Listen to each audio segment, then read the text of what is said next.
네, 시작하도록 하겠습니다. 네, 반갑습니다. 네, 안녕하세요. 또 한 주가 또 흘렀습니다.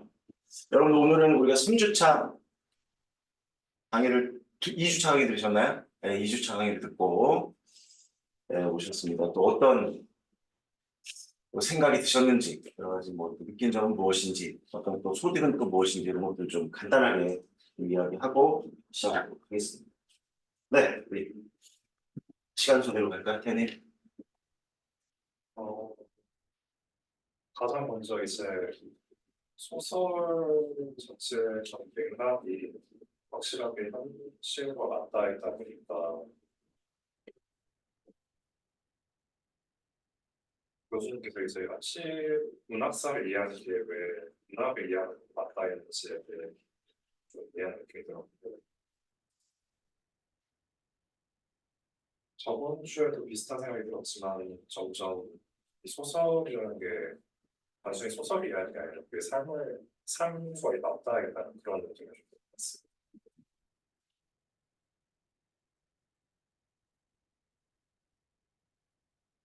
맞습니다. 잘 이해하고 있는 것 같아요. 제가 그 문학 수업 시작할 때도 문학은이라고 하는 정의를 내려본다면 문학은 삶이다.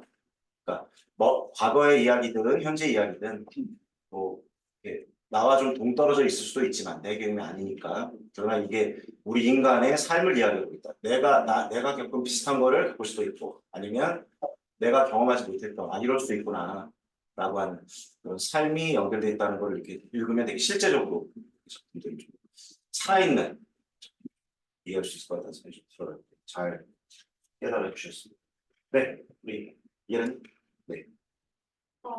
일단 시에서 봤던 내용들이 소설에서 좀 더 자세히 호술되어 있으니까 이해가 잘 된다는 느낌이 들었고, 교수님께서 말씀하신 시와 소설이 만나는 게 이런 거구나를 느꼈던 한 주인 것 같고요. 몸이 상태가 별로 좋지 않아가지고 이번 주는 분석을 많이 하지 못해서 아쉬운 한 주인 것 같습니다. 하여튼 건강 관리들 이게 그렇습니다. 처음에 열정 1월 달 우리 시작할 때는 무쇠도 좀 씹어먹을 정도의 팔이랑 계획도 거창하게 세우고 네. 벌써 5월이 다가오기 때문에 체력도 좀 방전되고 이게 체력만의 문제도 있지만 사실은 마음의 문제가 더 커요. 심리적인 문제도. 공부가 잘 돼야 되는데 내가 계획하고 한 만큼 잘 안 되기 때문에 오늘 또 심리적인 부분들이 훨씬 더 크다. 그게 이제 심리적인 게 몸으로 가는 거죠. 근데 우리 공부하시는 분들이 해왔던 제가 15년 동안 일을 하고 있잖아요. 여러분만 특별히 느끼는 감정이나 몸의 그 안 좋음이 아니다. 다 거쳐간다. 근데 누구는 이걸 잘 거쳐가. 누구는 여기서 이제 빠져버리는 거죠. 그 차이인 것 같아요. 누구나 다 겪는데 누군가는 넘어가고. 그 노래도 있잖아요. 그 벽을 넘고서. 무슨 노래죠? 있죠? 남루하고 누가 뭐라고 해도 막 주변에서 너 뭐 공부 왜 안 해? 뭐 올해 그렇게 하면 뭐 될 줄 알아? 내 자신도 내가 나를 그렇게 채찍질하고 주변도 암묵적으로 그렇게 느껴지고 그렇더라도 그 벽을 결국 돌아가지 않고 뒤로 가지 않고 넘어간 분들이 성공하더라. 같은 다 지금 상황에 좀 처해 있는 것 같기도 해요. 잘 넘어갔으면 좋겠고. 시와 소설이 만난다는 건 네, 좋습니다. 또 소설이 훨씬 시보다 더 자세하게 이야기를 해주기 때문에 조금 더 편안하게 이야기를 받아들일 수 있다는 좋은 깨달음인 것 같습니다. 미은님? 네, 읽으면서 그 당시의 시대에 동일한 시대에 이런 얘기를 겪었구나 확실히 계속 등장하는 그런 사건들을 확실히 볼 수 있었던 것 같습니다. 그리고 이번 주에 저는 개인적으로 제가 인상하고 박태원 작가의 공을 조금 어려워하는구나. 내가 모던보이의 스타일과는 조금 어렵구나. 약간 이런 거를 깨달았던 것 같습니다. 맞아요. 이 반복이라는 말을 쓰셨어요. 우리가 그 비슷한 시대 말뜻 작품들을 보다 보면 예, 뭔가 다 따로 있는 게 아니라 다 분리돼서 낱낱이 존재하는 것처럼 우리가 얘기해줬는 작품들이 뭔가 꿰어지는 게 있구나. 반복적으로. 그러다 보면 기억은 그렇게 되는 것이다. 그러니까 억지로 암기하려고 해도 기억이 되고 근데 그거는 오래 안 가요. 그걸 우리가 다 경험하셨을 거예요. 근데 실제로 작품을 읽다가 자꾸 여러 작품들을 읽다 보면 반복적으로 나타나. 그럼 그 시대가 그려지고 그걸 반복하는 것이다. 그 이해를 반복하는 것이다. 그러면 이게 장기 기억으로 간다는 거. 이걸 사실은 우리가 어렸을 때부터 배웠어야 하는데 이 말을 거꾸로 하면 마치 여러분 잘못 같잖아요. 근데 그걸 가르쳤어야 한다. 학교에서, 현장에서. 근데 또 어떻게 보면 우리 그런 말 하잖아요. 뭐야. 초등학교 선생님은 애들이 올라오면 너 유치원 때 뭐 배웠어? 이렇게 생각하십니다. 그다음에 이제 중학교 선생님은 초등학교 아이들이 올라오면 너 도대체 초등학교 때 뭐 배웠냐? 자 그럼 더 올라오면 뭐죠? 대학교 선생님들은 여러분들 교수님들은 여러분들을 말 안 하셨겠지만 도대체 고등학교 때 국어를 문학을 어떻게 공부하고 온 거야? 그죠? 그럼 제 입장은 어떨까요? 이게 웃긴 거야. 그래서 더 가려. 네. 하여튼 그렇게 반복 이해하면서 흥미를 가지고 호기심을 가지고 반복하면 그게 장기 기억으로 간다. 라는 중요한 사실을 깨달았고요. 이상 박태원이 좀 어렵다고 하셨는데요. 어렵습니다. 네, 저도 어려워요. 그럼 괜찮죠? 이거 나만 어렵구나. 이상한 거야. 뭐 왜 이러지가 아니라 이상 박태원 선생님 소설은 나도 쉽지 않다. 그러니까 우리가 느끼는 그런 바들이 비슷하다는 거. 네, 우리 재현님. 이런 느낌이 비슷한데 옛날에는 책을 읽으면 단편적인 사실 예를 들어서 한국장 시대 나와서는 아 국물 사람들이 많이 했구나 아니면 뭐그 세품 같은 거를 여러 개를 매기는 것도 아 그런가 보다 하고 넘어갔을 텐데 지금은 문학사를 알고 보니까 아 이때 이런 게 있었으니까 되게 30년대 그런 분위기가 잘 느껴진다. 그리고 이런 사실을 되게 기억을 잘할 수 있고 그런 점이 되게 좋았던 것 같습니다. 맞아요. 중요한 것들을 제가 이 질문을 여러분들 벌써 한 4주째, 5주째 정도 듣고 있잖아요. 그걸 제가 다 기록하고 있어요. 그게 결국 여러분들의 변화라는 거예요. 근데 제가 그래서 여러분들의 제가 기록하는 것처럼 여러분이 기록하라는 말씀드렸어요. 내가 분명히 이제 그러니까 옛날에도 가르친 거야 선생님들이. 니들이 안 들은 거지. 그 말인 거예요. 처음 시작할 때 그랬어요. 하면서 이렇게 해서 여러분들이 깨닫거나 느꼈거나 어렵거나 또는 발전했거나 하는 거를 꼭 한 줄이라도 기록하라.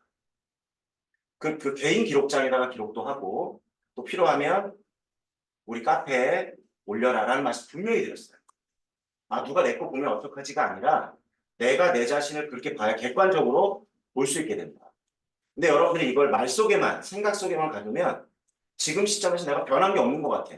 또 시간이 좀 지나면 또 벽에 부딪히면 분명히 나는 이만큼 성장해 왔는데 그 느낌이 실감이 안 나요. 그래서 기록을 하라는 거예요. 그러니까 여러분들이 말씀하시는 걸 제가 기록해놓은 걸 보거든요. 그럼 첫 주에 했던 말, 둘째 주에 했던 말, 또 우리 시에서 소설로 바뀔 때 기억나십니까?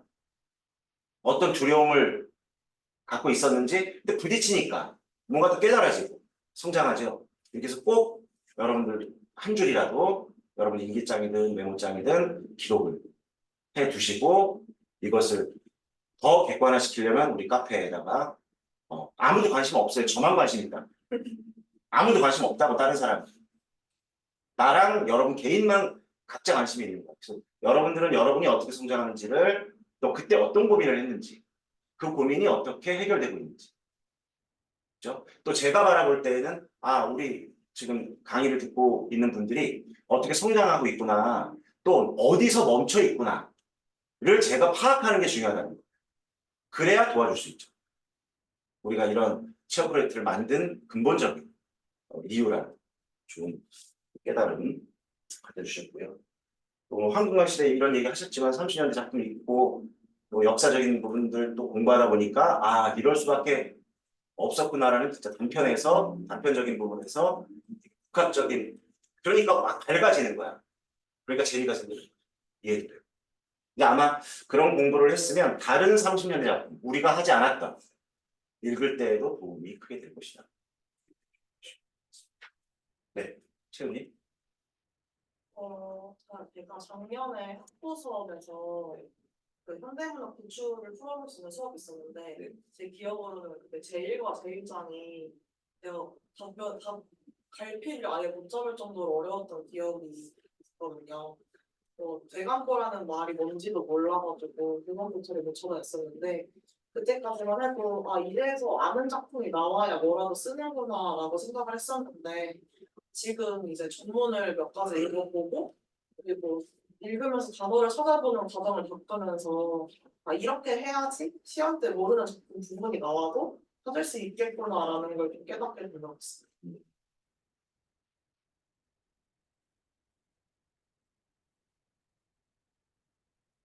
그럼 지금은 제1과 제1장이 조금 이해가 더 네. 되시는 건가요? 그 이유를 뭐라고 생각하세요? 이렇게 공부하다 보니까. 일단 그 단어들이나 이야기 속에서 드러내는 의미들도 더 잘 찾아낼 수 있었던 것 같고 그냥 얼마나 아냐의 차이예요. 근데 얼마나 해봤고 이런 거 얼마나 접해봤고의 차이인 것 같습니다. 맞습니다. 경험. 읽고 분석하고 이랬던 경험들이 아마 기존에 있던 내 능력과 결부되면서 이제 훨씬 더 크게 확장될 수 있을 거라는 생각이 들어요. 네. 좋은 깨달음. 이었던 것 같습니다. 네, 우영님. 막 많은 작품을 읽어보지는 못했는데, 근데 그래도 이제 일단 강의를 들으면서 느낀 거는 진짜 내가 소설 같은 거, 소설에 대해서 사실 아는 게 많이 없긴 하다 이런 걸 많이 느꼈고 왜냐면 되게 유명한 작품, 당연히 제목은 들어본 분들도 사실 줄거리나 이런 거 들어가면 잘 모르는 경우가 많거든요. 당연히 너무 제목은 익숙한 작품이지만 그래서 조금 채울 게 많겠다 이런 생각이 들기도 했고 그리고 또 조금 흥미로웠던 거는 이제 수월과 고고씨의 일 같은 경우가 교과서에도 나오고 되게 많이 들어보기도 했고 그리고 의식의 흐름 기법 이런 거는 알고 있는데 저는 이게 이런 내용인지 몰랐었거든요. 근데 이제 제가 기억나는 건 그냥 저 교과서에 실려있었던 부분이 뭐 전차에서 그 병 걸린 사람 보고 사과 그 부분만 기억나고 저렇게 자기 생각이 없었다고 그래서 의식의 흐름 기법 이렇게만 생각을 하고 있었는데 이게 그때 강의를 해주신 내용을 들으니까 이게 이 사람이 이래서 하루 동안 돌아다닌 거고 물론 그때도 얘기해 주셨는데 제가 기억을 못하는 그럴 수도 있는데 그런 거를 좀 알게 되니까 흥미롭기도 하고 오히려 그걸 들으면서 좀 어렵겠지만 그래도 읽어보고 싶다 이런 생각이 들어서 그래서 읽으면서도 어렵지만 뭔가 이런 내용이었구나 그리고 네 저도 생각이 많은 편인데 근데 길 가다가 여러 생각이 들 수 있잖아요. 근데 그런 걸 이렇게 다 써놓은 게 뭔가 신기하기도 하고 이런 걸 다 글로 적었구나. 이게 참 그래서 어렵지만 조금은 재밌게 읽기도 했고 그리고 그래도 좀 구성이 된 구성 이런 거보다는 좀 어렵다고 느껴지는 건 너무 어휘력이 너무 제가 부족한 것 같은 거예요. 여기 이 시대에 쓰던 단어들이 그래서 좀 걱정이 되긴 했는데 근데 그래도 이 시대에 비슷한 시대의 작품들을 계속 읽다 보면 자연스럽게 해결될 수도 있지 않을까 좀 쓰다 보면 그런 생각을 했던 것 같습니다.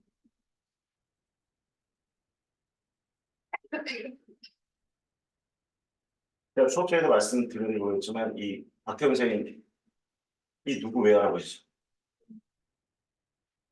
그 봉준호 감독을 다른 말로 부르는 별명이 있어요. 봉태일. 봉태일이라고. 봉준호 감독 아시죠? 기생충만두 감독 왜 알아보지? 왜 알아보지? 네. 봉준호 감독을 다른 이름으로 봉태일이라고. 봉태일. 그 디테일이 너무 섬세하다. 봉태일. 그 영화나 이런 데 보면 정말 섬세하게 정말 하나하나 다. 그 할아버지 이 박태원 선생 작품 읽다 보면 그런 정말 디테일한 자신의 생각, 객관적인 어떤 기술 이런 들 뛰어난 걸 아마 물려받은 거 아니냐 이런 또 이야기도 있는데 또 읽으면서 하여튼 많은 걸 또 깨달았던 것 같고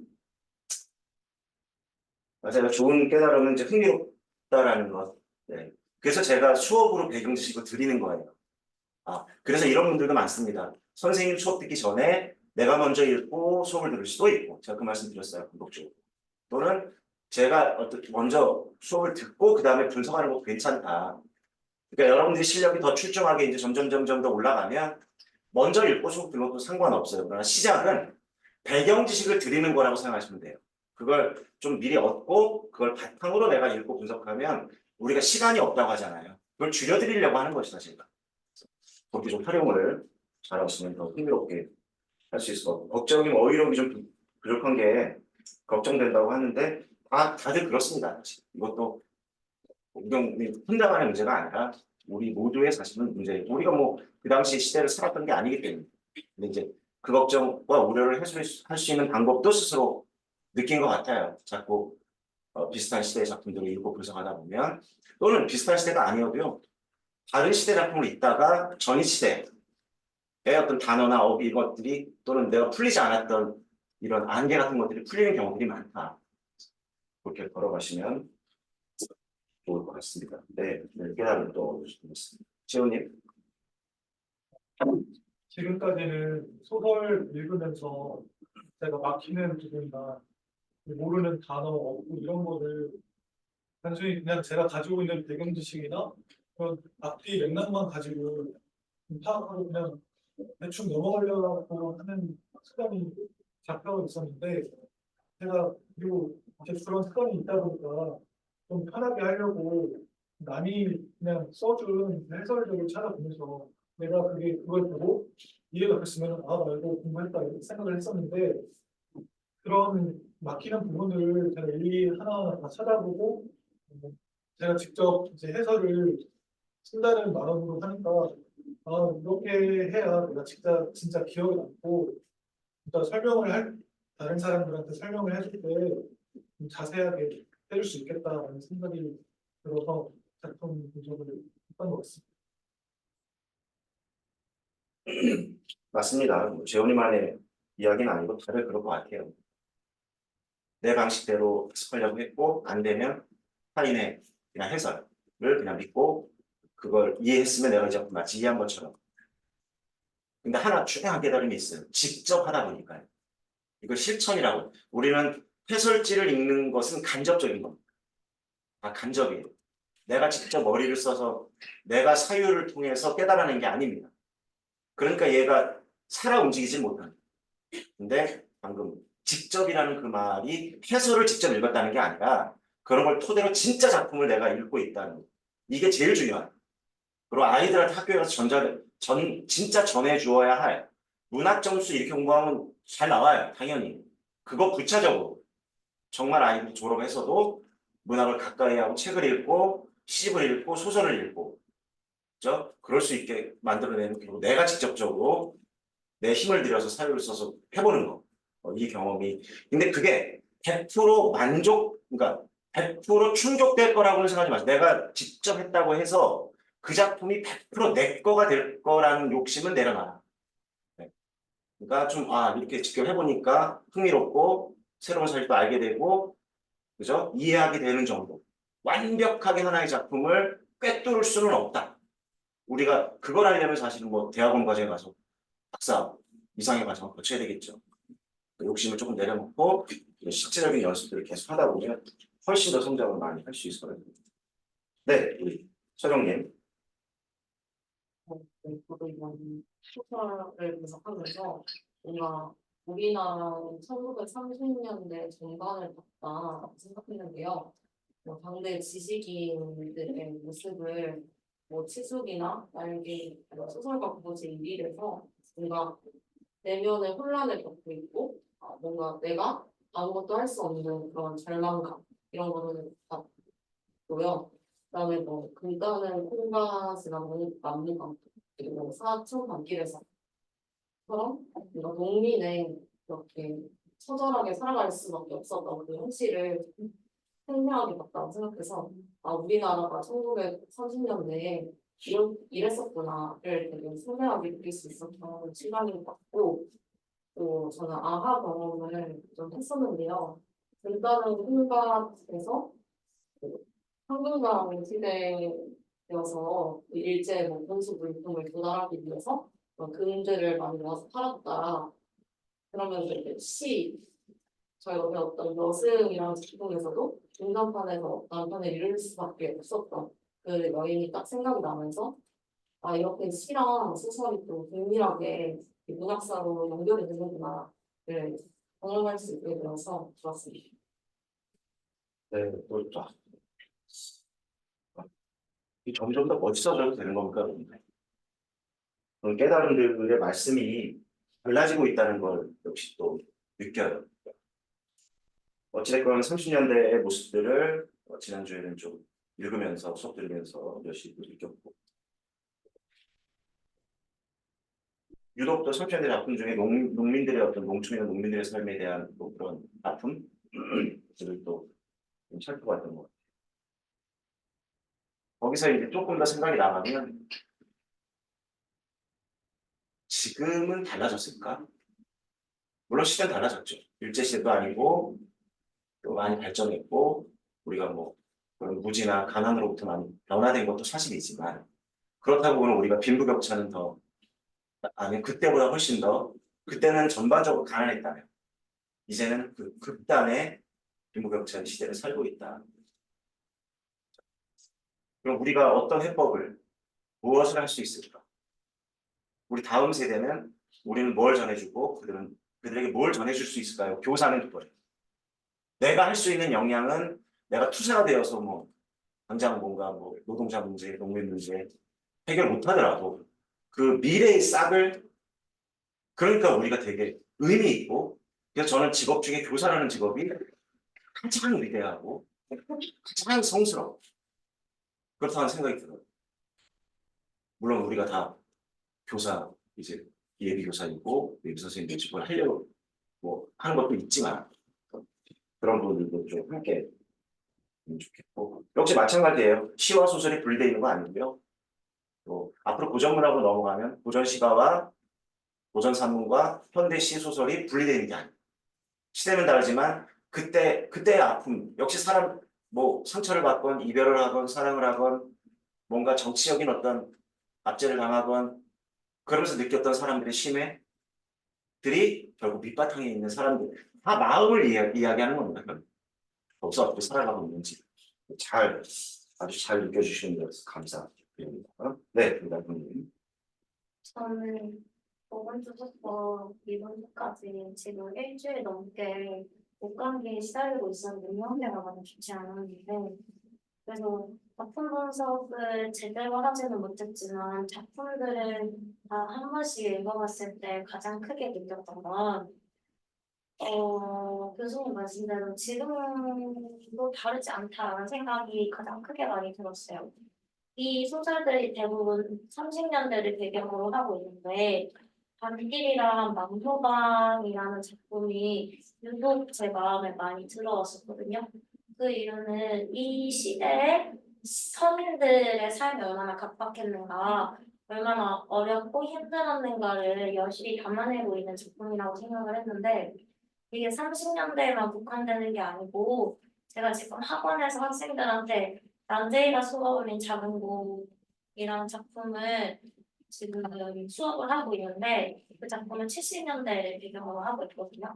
근데 그 작품 속에서도 여전히 서민들의 삶이 각박하고 녹록지 않고 힘들고 어렵다는 내용들을 담아내고 있는데 30년대나 70년대 무려 40년에 비춰봐도 여전히 서민들의 삶은 쉽지 않고 어려웠구나. 이거를 계속해서 작가들이 지식인들이 담아내려고 하고 후대에 전달하려고 했구나라는 거를 좀 느꼈던 것 같고 더불어서 그럼 지금 우리는 잘 살아가고 있는가라고 했을 때 물론 그 당시보다는 조금 나아지긴 했지만 여전히 물가가 폭등하고 있고 그로 인해서 금의 가치나 달러의 가치가 계속해서 올라가고 있고 그로 인해서 서민들의 삶이 더 어려워지고 있고 이런 것들이 그때 시대나 지금 시대나 크게 다르지 않다라는 걸 좀 많이 느껴서 마음이 한편으로 아프기도 했고 이런 것들을 바탕으로 작품들을 읽어가면서 제가 교사가 되었을 때 학생들에게 우리가 이런 서민들의 삶을 통해서 어떤 것들을 배우고 미래를 어떻게 그려야 하는지에 대해서 좀 더 생각해보는 그런 수업들을 만들고 싶다라는 생각도 했던 것 같습니다. 네. 감기 빨리 좀 이제 나아지게 추천하시기 바랍니다. 맞습니다. 뭐 드렸던 말씀처럼 결국은 이제 항상 여러분 머릿속에 이건 알고 있더라고요. 내가 현장에 나갔을 때 내가 이런 작품들 공부하면서 어떻게 설명해 줄까?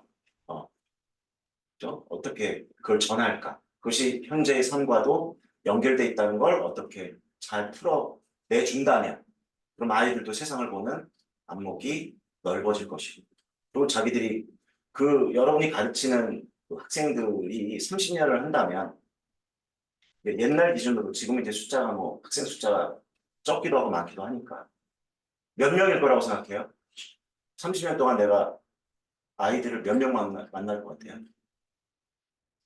잘은 모르지만 예를 들어 이제 좀 다인수학급이다 그럼 뭐 한 100명 만나요 1년에 고생 같은 경우는 보통 한 4학급 학교마다 다릅니다. 그건. 더 많이 맡을 수도 있고 적게 맡을 수도 있고 근데 이제 한 10개 학년 정도 그러니까 학년이 10개 학급 정도 있으면 반을 내가 맡아요 4~5급 정도 학생당 인원수가 뭐 요즘 25명 30명 그리고 적당하게 치면 100명 1년에 100명을 만날 때 국어교사로서 그러면 10년이면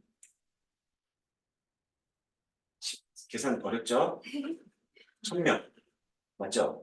그러면 30년이면 3000명의 아이들을 만나게 된다.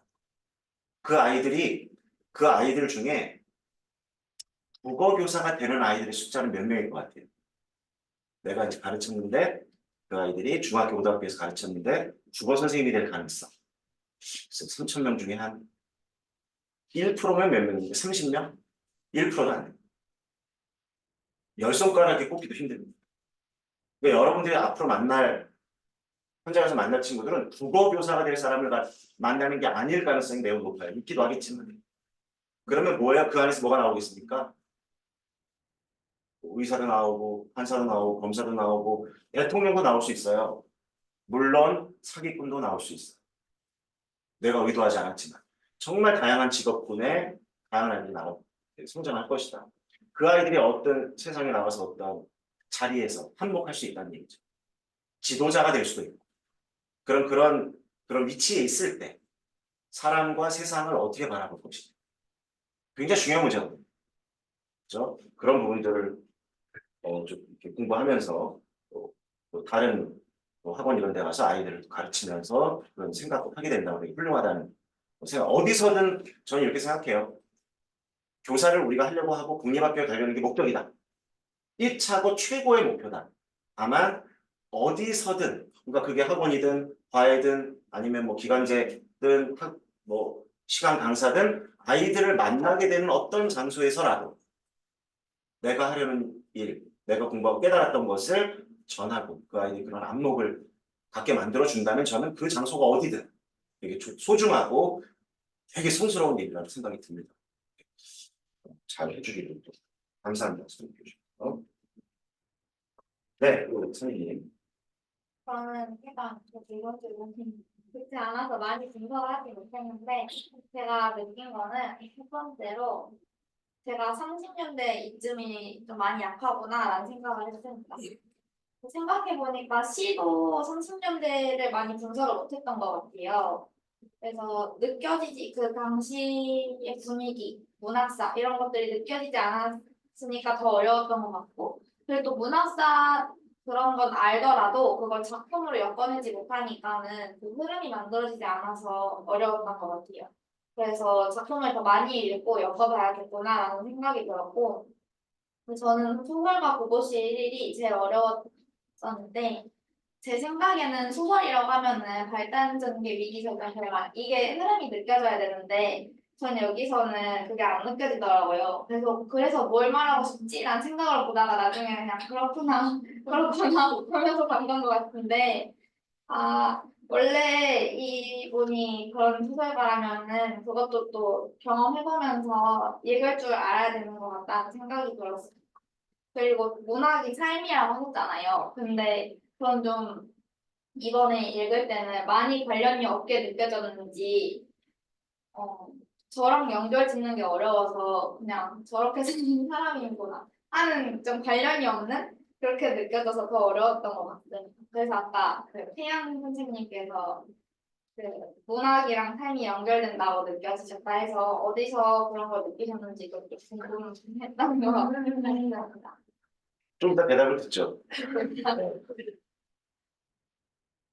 네. 네. 그리고 선생님께서도 어렵다고 하셔서 네. 안심이 많이 아, 됐어요. 맞습니다. 그러니까 이게 그래요. 어떤 분들은 또 선생님가 어려워서 또 어려움을 좀 느끼고 또 어떤 분들은 또 더 앞이 그랬을 수도 있고 또는 뒤에서 그런 현상이 발생할 수도 있고 이게 중요한 건 이런 것 같아요. 내가 약했구나라고 메타이지 않는 거. 아, 내가 이 부분의 시대가 좀 이해가 잘 안 됐기 때문에 그래서 내가 작품을 읽어도 이해가 잘 안 되고 그랬구나. 그러면 메타인지가 되면 아, 해야 되겠구나. 실천이 중요해요. 더 보고 또 읽고 그 당시 역사적 배경도 좀 함께 찾아보고 이러면서 이런 인식의 지평을 넓혀가면 좋을 거라는 생각이 조금 듭니다. 그다음에 그 질문 바로 대답해 주시죠. 나는 못 느꼈는데 넌 뭐냐? 뭐 어디서 느꼈냐? 이런 질문이었습니다.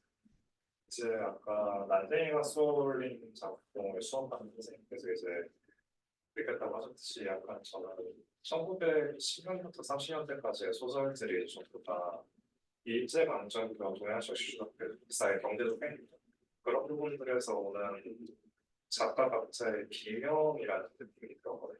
그런데 이제 말씀하셨다시피 지금도 그 링킹이 하고 있어요. 그래서 우리가 이제 좀 이거는 되게 좀 개인적으로 짧은 얘기긴 하지만 이제 솔직히 말해서 제가 알바를 하진 않아요. 용돈이 그렇게 막 넉넉하진 않아요. 근데 이제 그런 식으로 커피 한 잔 할까 했을 때 이제 돈이 내일 들어와가지고 계좌에 1,000원밖에 없다. 이제 약간 그런 감정들을 증폭하고 증폭하다 보면 이제 만방의 질이라는 건 어떤 신경이었을지 그런 생각도 드는 것이고 그걸 이제 사회 전체 차원에서 확대하는 작가들은 그러면 이런 사람들이 굉장히 그런 사람들이 지금 많이 같겠구나 그런 사람들이 당연한 세계에 살았겠구나라는 생각을 하면 그런 식으로 소설 속의 인물과 우리 개인들이 연결이 되는 게 아닐까라는 생각을 좀 했습니다. 좋은 생각도 잘 드셨나요? 네, 어. 그래서 좀 생각이 든 게 저 자신과 연결이 안 되더라도 또 내 주변 사람들의 삶을 생각하다 보면 더 연결이 잘 될 수 있겠다라는 생각이 들어요. 맞아요. 나랑 직접적으로 접속이 안 될 수도 있다. 내가 직접 경험하지 못했던 것이라면. 또 어떤 작품들은 나랑 좀 더 멀게 느낄 수도 있어요. 어떤 작품은 좀 더 가깝게 느낄 수도 있고. 그렇게 나와 직접 연결이 안 된다면 내 주변과 한 번 더 연결해보는 그런 연습 해보면 좋을 것 같습니다. 네, 우리 저기 붕어빵님 들리시나요?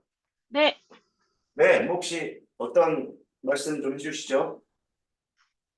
저도 그 이상하고 박태원의 작품이 읽기가 어렵고 이해가 잘 안 되는 부분이 있어서 좀, 왜 이렇게 안 읽히지? 이런 생각을 했는데 저만 그런 게 아니라는 생각이 들어가지고 네, 안심이 좀 되었고요. 그리고 어, 또 작품을 읽으면서 좀 과몰입했던 부분이 있었는데 이번에 같이 공부했던 작품들에 보면 시골하고 도시에서 빈자와 부자들이 각각 되게 다양한 인간 군상들이 나왔는데 보면서 지금도 그렇지만 어, 같은 시대를 살면서 어떻게 이렇게 삶의 모습이 다를 수 있을까 이런 생각을 했거든요. 그러면서 되게 좀 비참함이라고 해야 할까? 이런 좀 막막함을 느꼈는데 학생들 제가 이제 가르칠 학생들도 이런 걸 읽으면서 나랑 같은 마음이 들면 어떡하지? 이 학생들도 이렇게 막막함을 느끼면 어떻게 내가 대답해 줄 수 있을까? 어떻게 수업을 해야 될까? 이런 생각이 들어서 조금 마음이 무거웠어요. 네, 그렇게 읽었던 것 같습니다. 그 막막함이라는 건 어떤 막막함일까요? 그러니까 같은 시대를 살고 있는데도 어떤 사람은 이렇게 너무나 비참하게 살고 또 어떤 사람은 또 넉넉하게 살고 뭐 예를 들어서 그 소설가 구보 씨의 일일에서도 구보 씨가 짝사랑했던 누나 이야기가 나오는데 그 누나는 뭐 일본으로 신혼여행을 가고 뭐 그런 장면이 그런 부분이 있었잖아요. 그래서 어떻게 이렇게 같은 시대를 살면서 삶의 모습들이 이렇게 다를 수가 있을까? 어떤 사람은 이렇게 비참하게 사는데 또 누구는 일본으로 신혼여행을 가고 유학을 갈 정도로 이렇게 부유하게 사는구나. 그러면서 조금 네, 그런 마음이 들었는데요. 제가 이제 이런 부분들을 가르치면서 학생들한테 어떻게 하면 좀 더, 좀 와닿을 수 있게, 학생들의 마음에 와닿을 수 있게 가르칠 수 있을까? 이런 생각을 좀 하면서 읽다 보니까 그 막막함이 좀 느껴졌던 것 같아요. 네. 그건 아마도 그런 것 같습니다. 우리가 이제 소설을 읽거나 또는 이 시대와 비교를 하다 보면 해결되지 않는 문제, 어찌 보면 나랑은 또 무관할 수도 있는 것처럼 느껴지는 부분들. 그럼 아이들도 그럴 텐데. 근데 아이들이 이런 소설을 읽고 이런 걸 알게 된다면, 플리즈는 몇십 년 동안 벌써 100년, 근대 100년 동안 그 이전도 그렇지만, 근대라고 말하는 근대 문학을 우리가 지금 공부하고 있으니까, 그때의 삶이나 우리의 삶이나 변하지 않는데, 아이들이 왜 그런가요? 라고 또 질문한다고 한다면, 그런 해결책을 우리가 내놓을 수 있을까에 대한 아마 막막함인 것 같습니다. 맞아요. 우리가 뭐, 정치인도 아니고 어떤 해결책을 낼 수도 없고. 다만 이런 생각은 어떨까요? 우리가 한자어로 자리이타라는 말이 있어요. 자리이타. 자라는 건 스스로. 리는 이로운 것. 중요한 건 내가 이로워야 됩니다. 우리는 보통은 헌신을 요구합니다. 희생을 요구해요. 누군가의 희생. 너가 희생해. 너가 헌신해. 그 사람만 위대하다고 우리가 보통. 그러니까 누가 그걸 하기가 쉽지 않잖아요. 근데 자리라는 건 내가 먼저 이루어야 해. 근데 뒤에 이타라는 건 뒤에 이도 이로 있잖아요. 타는 타인이. 합치면 나도 이롭고 타인도 이롭고. 우리 스스로가 그런 생각들을 좀 가지면 어떨까? 내가 할 수 있는 일에서부터 내가 뭔가 성공하고 내가 열심히 해서 뭐가 되고 그 목적은 나의 행복도 있고 그 행복을 혼자 다 갖지 말고 어떤 형태로든 그게 꼭 물질의 형태가 아니어도 돼. 그걸 나누려고. 그러다 보면 세상이 좀 더 나아지지 않을까라고 아이들과 아직도 문제는 해결되고 있지 않지만 그런 방식으로 대화하고 내가 먼저 그렇게 생각한다면 나도 내가 뭔가를 얻으면서 또 타인도 이롭게 할 수 있다면 이런 생각을 가지고 내가 살아간다면 우리 스스로가 그런 정신을 아이들에게 조금 전하면 조금 막막함이 조금 더 해소되지 않을까 생각합니다. 네, 교무실 라이프님 들리시나요? 네, 안녕하세요. 네, 어떤 거를 또 좀 공부하시면서 느끼셨나요? 네, 저도 이제 몇 가지 공유해드리고 싶은 게 있는데요. 먼저 처음에는 일단 제가 술 권한 사회를 분석을 직접 해봤는데, 분석을 하면서 이거 느꼈던 점에 대해 먼저 말씀을 드리고 싶어요. 그래서 처음에 분석을 하면서 이제 그 남편이 초기에 민족을 위한다는 사명감을 잃고 이제 서로 개인의 이익만 막 추구하면서 이제 민족 간에 단합되지 않고 이제 서로 분열하는 그런 모습을 보이는 것에 대해 좀 답답하다라고 이렇게 느끼고 있잖아요. 그래서 그런 부분에 좀 주목을 해서 정말 이제 같은 민족끼리 서로 생각이 합쳐져서 이제 이렇게 조선의 현실을 타파해 나가고 그렇게 해도 모자를 판극에 그렇게 분열을 해야 되는가 이제 그래서만 계속 원통함을 느끼고 있다라고 생각을 했었는데 이제 분석을 다 하고 추가적으로 뭐 다른 자료들도 조금 참고해 보면서 제 생각과 조금 비교를 해봤어요. 해보는 과정에서 당시에 이제 같은 조선인들끼리 이렇게 내부 분열하게 만드는 일제의 그 교묘한 정책을 좀 우회적으로 비판하는 것일 수도 있겠다라는 생각도 좀 들었고, 또 이게 당시 상황을 이제 고려해 봤을 때 검열이 있었기 때문에 그런 거를 이제 의도적으로 좀 의식하고 피하고자 이제 조선의 지식인 사회를 비판하는 것으로 조금 좀 시선을 돌렸다라는 생각도 들어서 확실히 이렇게 여러 가지 방면으로 생각을 해보는 게 의미가 있겠구나라는 생각이 들었고요.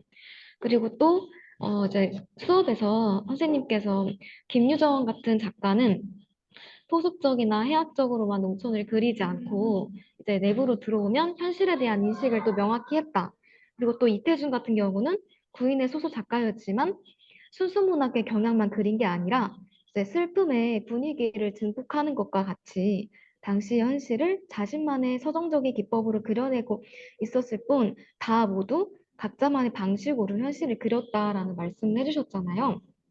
그래서 그 부분에 저는 되게 인상 깊게 느껴져서 좀 더 생각을 해봤는데 어떻게 보면 바로 이러한 부분들이 궁극적으로 같은 현실을 모두가 다 그려내고 있지만 그 현실을 자신만의 방식으로 작품에 형상화하는 방식이 다르다는 걸 가장 잘 보여주는 그런 지점이 되지 않을까 하는 생각에 되게 깊이 공감할 수 있었고 또 이런 생각이 조금 더 나아간다면 이제 이거를 교육적으로 어떻게 우리가 시사점을 이제 이야기해 볼 수 있을까도 고민을 해보게 되었는데요. 이렇게 공부를 해야 궁극적으로 문학을 좀 더 통합적인 그런 시각에서 바라볼 수 있지 않을까 하는 생각도 들었고 또 한 가지 느꼈던 건 이제 개별 작가가 지닌 그런 각자의 특징이 있잖아요. 그런 특징을 조금 더 잘 깊이 있게 이해할 수 있게 하는 하나의 방면이 될 수 있지 않을까 하는 생각도 들었습니다. 그리고 또 작품 분석하면서 또 추가적으로 든 생각은 이제 선생님께서 계속 강조해 주시는 게 이제 직접 나의 언어로 내가 스스로 재구성을 해보고 변형해보는 그런 과정이 중요하다라고 하셨는데 굉장히 크게 더 와닿았던 순간이 결국 이렇게 하는 과정이 나의 생각을 내가 근거를 들어서 명확히 누군가에게 설명해 줄 수 있는 걸 보여주는 그런 부분이다라는 생각이 들어서 이게 또 이제 문제를 직접 나중에 풀게 되는 것과도 연결될 수 있고 그래서 되게 여러 가지 의미가 있다라는 생각이 들었고요. 또 이제 인물의 특징을 또 분석을 하잖아요. 그런 과정에서 어조나 혹은 작가가 이제 왜 그런 인물을 꼭 설정을 해야 했을까에 대한 생각도 조금 해볼 수 있었던 것 같아서 또 의미 있었고 또 마지막으로는 궁극적으로 이렇게 작품 전문을 읽고 직접 분석해보는 과정이 마치 이제 문학과 연계한 그런 프로젝트 수업을 좀 미리 경험해보게 하는 것 같다라는 생각도 들었던 것 같아요. 이게 예비교사로서 이제 프로젝트 수업의 의미를 미리 스스로 내면화를 해보고 나중에 학생들에게 그 수업의 중요성을 잘 전달해주는 그런 것들을 해줄 수 있겠다라는 생각이 들었는데 그거에 대해 조금 더 구체적으로 말씀드리면 예를 들어 어떤 사건이나 뭐 단락이 있다고 했을 때 그런 사건 및 단락에서 내가 쟁점을 인식하고 어떤 문제를 또 규정할 수 있게 되는지 혹은 어떤 갈등 상황을 규정할 수 있게 되는지를 직접 파악해 보게 되면서 작품 속 인물들은 그런 문제를 각자 어떤 방식으로 스스로 해결해 나가려고 하는가에 대한 것들을 조금 관심 있게 바라볼 수 있게 됐던 것 같고 또 독자인 저 같은 경우는 그 결말에 대해 나는 어떻게 생각했는지, 또 나라면 어떻게 문제를 해결할 수 있었을까에 대해 고민해 보는 과정이 이 프로젝트의 전반적인 과정을 함께 공유하고 있다는 생각이 들어서 궁극적으로 이제 독자가 능동적으로 이렇게 지식을 구성해 나가는 이런 학습법이잖아요, 이게. 그래서 이렇게 탐구해 가는 그런 과정이 그 문학에서도 잘 적용될 수 있겠다라는 의의까지도 뽑아낼 수 있었던 한 주였던 것 같습니다. 그리고 작품 분석을 개수를 조금씩은 더좀 늘려나가는 것도 필요하겠다라고 생각을 했던 것 같습니다. 네, 여기까지입니다. 네, 정말 많은 걸 느껴주셨네요. 하여튼 그 특징은 이런 것 같아요. 다양한 작가가 작품을 썼지만 작품의 숫자는 다양하지만 비슷한 현실을 각자의 방식으로 제가 수업 시간에 말씀드렸던 것처럼 각자의 어떤 특징 방식으로 똑같은 현실을 유사한 현실을 그려내고 있구나라는 사실을 또 공부를 또 하시니까 또 이렇게 느껴지신 것 같고 또 나만의 언어로 재구성하라는 걸 이제 경험하고 계신 것 같아요. 쉽지 않은 일인데 이 재구성 변형한다는 거 이유가 뭐냐, 왜 내 말로 재구성해야 되느냐라는 이유까지도 깨달으신 것 같아요. 또 남에게 설명하려는, 결국 학생이겠죠.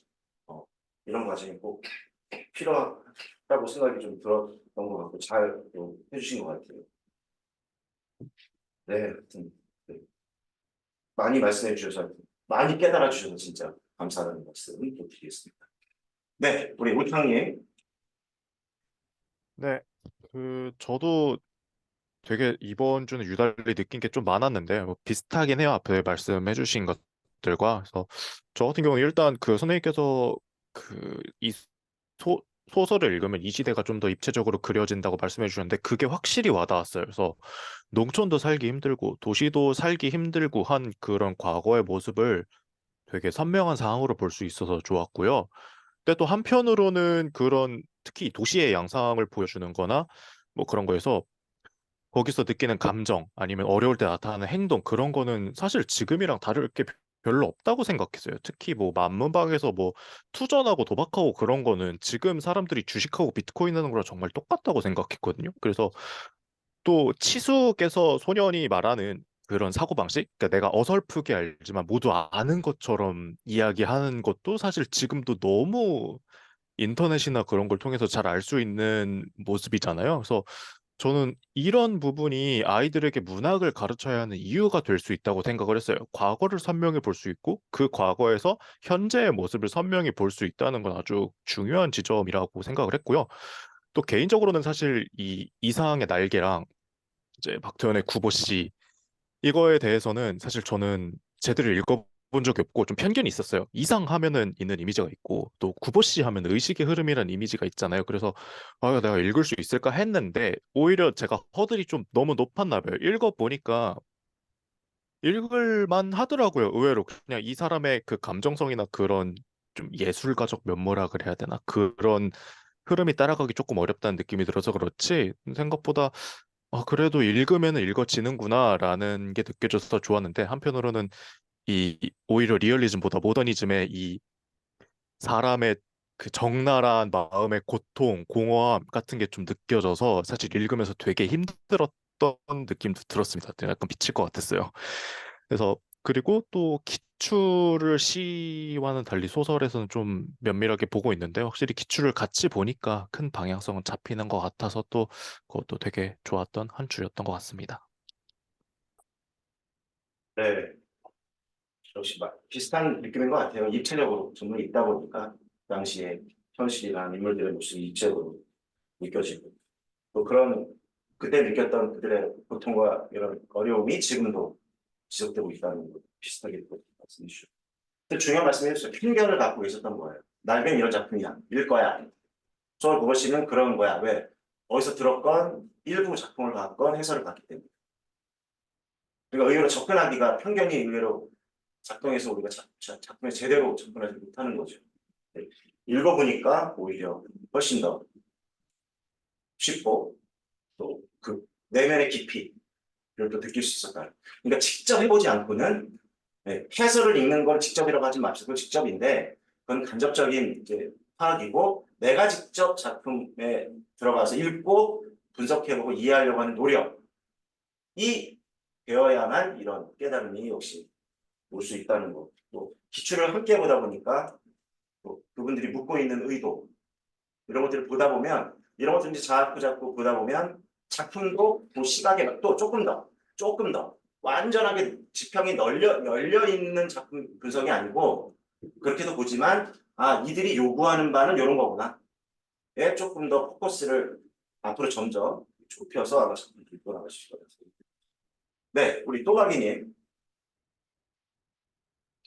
네, 저도 앞에서 말씀하신 다른 분들이랑 비슷하게 지금 현재와도 엮어서 많은 걸 깨달을 수 있었는데 그 외의 거를 얘기를 해보자면 저는 책은 물론이고 드라마, 영화를 봐도 그 내용을 끝나고 나면 금방 까먹는 스타일이었어요.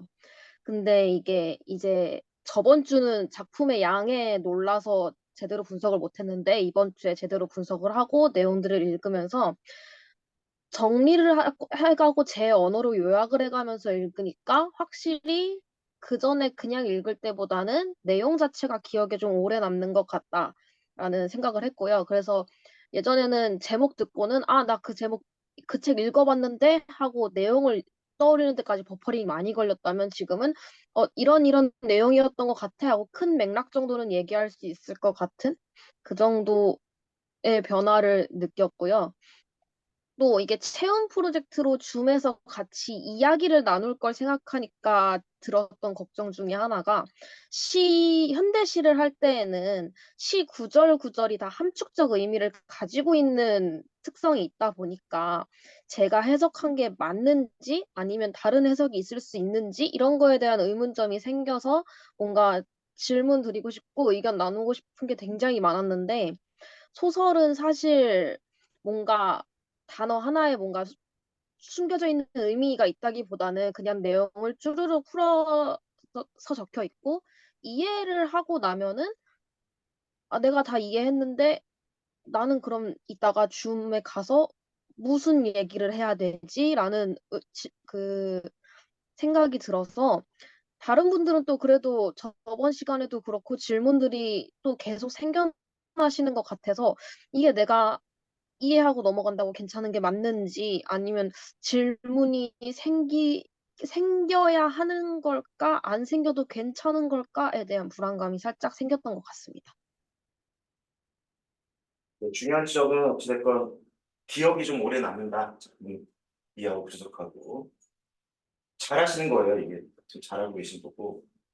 근데 이제 걱정되는 게 뭐냐면 나는 이해했는데 한 구절 한 구절씩 시처럼 파악하는 게 아니기 때문에 전반적인 내용은 이해가 되고 수긍이 되고 그 근거나 이런 것들도 다 이해가 되는데 줌에 가서 뭔가 질문이 없다는 거가 이상한 건가? 뭐 이런 의문이 좀 들었다고 하시는 것 같아요. 이게 뭐 모두 그럴 수 있을 것 같아요. 그러니까 그건 자연스럽게 우리가 좀 질문이 없으면 뭐 좀 다른 분의 생각도 한번 들어보기도 하고. 다만 그래서 이제 중요한 게 이 지점입니다. 제가 수업에 모두의 기출 작품을 풀어드려요. 그렇죠?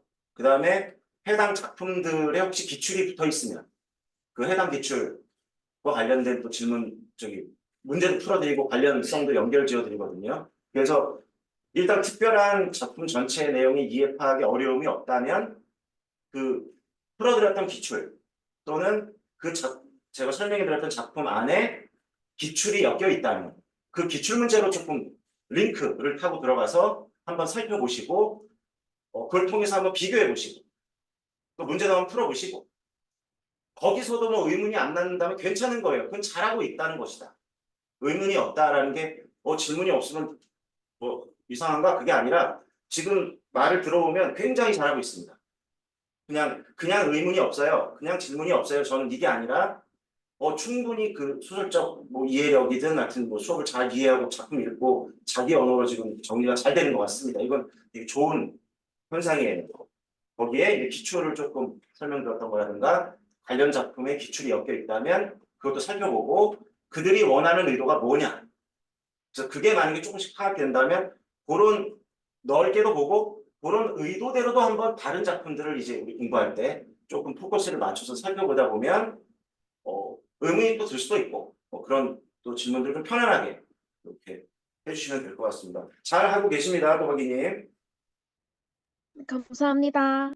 네, 우리 예진이. 네, 저도 소설을 읽으면서 뭔가 시에서 완전히 어렴풋이 설명만 들었던 그런 내용들을 이거 구체적으로 볼 수 있어서 재미있게 공부를 하고 있어서 그래서 시보다는 더 공부하기 편하다라는 생각을 가지고 공부하고 있어요. 네, 하여튼 뭐 비슷한 또 말씀인 것 같아요. 입체적이고 또 흥미를 또 읽고 구성하다 보면 어렵지만 또 재미있게 공부를 또 해나가실 수 있고. 네, 이렇게 하여튼 아이고 또 시간이 꽤 흘러서 잠시 좀 쉬었다가 이제 또 질문이 혹시 있으면 받도록 하겠습니다.